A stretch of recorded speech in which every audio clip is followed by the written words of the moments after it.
కార్యదర్శిని పదవి నుండి తప్పించి విద్యార్థుల పక్షాన ఆలోచించే అధికారికి ఆ బాధ్యతలను అప్పచెప్పాలని సెర్వోస్ వరంగల్ జిల్లా ప్రధాన కార్యదర్శి Kandikatla Praveen, national human rights committee Parvathagiri మండల ఇన్ఛార్జ్ గారే జయరాజులు డిమాండ్ చేశారు. ఈ సందర్భంగా వారు మాట్లాడుతూ ఎస్సీ గురుకులాలలో ఇంటర్మీడియట్ ఫెయిల్ అయిన విద్యార్థులకు ప్రతి సంవత్సరం ప్రత్యేక తరగతులు నిర్వహించడంతో పాటు హాస్టల్లో ఉండి పరీక్షలు రాయటకు ఆదేశాలు ఉండేవి అని, ఈ సంవత్సరం అలాంటి చర్యలు ఏమీ తీసుకోకుండా విద్యార్థులను వారి తల్లిదండ్రులకు తీవ్ర ఇబ్బందులకు గురి చేస్తున్నారని అన్నారు.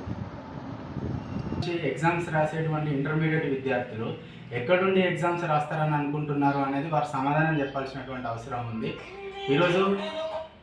ఈరోజు మేము గురుకుల కార్యదర్శి గారిని సూటిగా ప్రశ్నిస్తూ ఉన్నాము. ఇప్పుడు గురుకులాలలో ఏ పిల్లలు చదువుతారండి?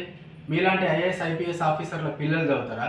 పేద విద్యార్థులే కదా అక్కడ చదివేది. తల్లిదండ్రులు లేనటువంటి పిల్లలు చదువుతారు.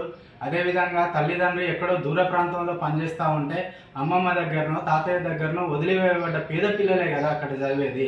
మరి అలాంటి విద్యార్థులకు కనీసం తిండి వసతి కూడా కల్పించకుండా మీరు ఏం చేయాలనుకుంటున్నారు? అంటే ప్రభుత్వ ఖజానాను విద్యార్థుల తిండి లాగి ప్రభుత్వ ఖజానాను ఆదా చేస్తున్నాను అని అనుకుంటున్నారా మీరు? కాబట్టి ఇది కరెక్ట్ సరైన విధానం కాదు. మేము ఈ సందర్భంగా రాష్ట్ర ప్రభుత్వాన్ని కూడా డిమాండ్ చేస్తూ ఉన్నాము. ఈ ఎస్సీ గురుకుల కార్యదర్శి గారిని తక్షణమే ఆ పదవి నుంచి తొలగించి విద్యార్థుల పక్షాన ఆలోచించేటువంటి అధికారిని నియమించాలి. మేము చాలా బాధపడుతూ ఉన్నాం ఈ సందర్భంగా. ఎందుకంటే ఎస్సీ గురుకులాలలో గతంలో ఎన్నడూ కూడా ఇలాంటి దుర్భరమైనటువంటి పరిస్థితులను మేమైతే చూడలేదు.